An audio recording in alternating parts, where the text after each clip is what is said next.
আমার কৃষিপ্রেমী বন্ধুদের সবাইকে কৃষি শুভেচ্ছা। এটা হচ্ছে পালং শাকের ক্ষেত। দেখুন,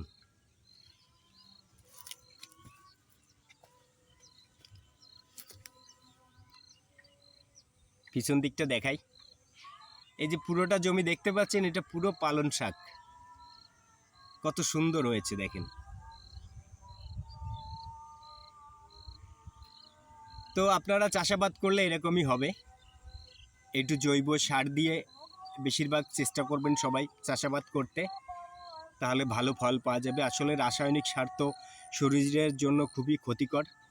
এজন্যই চেষ্টা করতে হবে রাসায়নিক সার যত কম দেওয়া যাবে তত ভালো হবে। ওটা আবার মাটির শক্তিটাও দুর্বল করে দেয় রাসায়নিক সারটা। জৈব সারটা দিলে মাটির শক্তিটা স্থায়ী হয়। তাই সবাই জৈব সার দিয়ে এইভাবে চাষাবাদ করবেন। সবাইকে অনেক অনেক শুভেচ্ছা। আমার কৃষিপ্রেমী বন্ধুদের সবাইকে কৃষি শুভেচ্ছা। এটা হচ্ছে পালং শাকের ক্ষেত। দেখুন,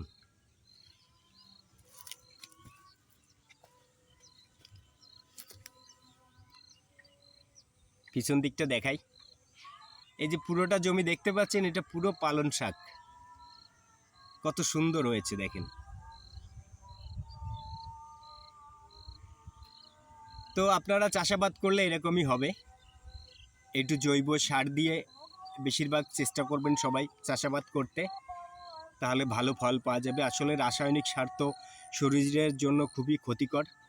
এজন্যই চেষ্টা করতে হবে রাসায়নিক সার যত কম দেওয়া যাবে তত ভালো হবে। ওটা আবার মাটির শক্তিটাও দুর্বল করে দেয় রাসায়নিক সারটা। জৈব সারটা দিলে মাটির শক্তিটা স্থায়ী হয়। তাই সবাই জৈব সার দিয়ে এইভাবে চাষাবাদ করবেন। সবাইকে অনেক অনেক শুভেচ্ছা।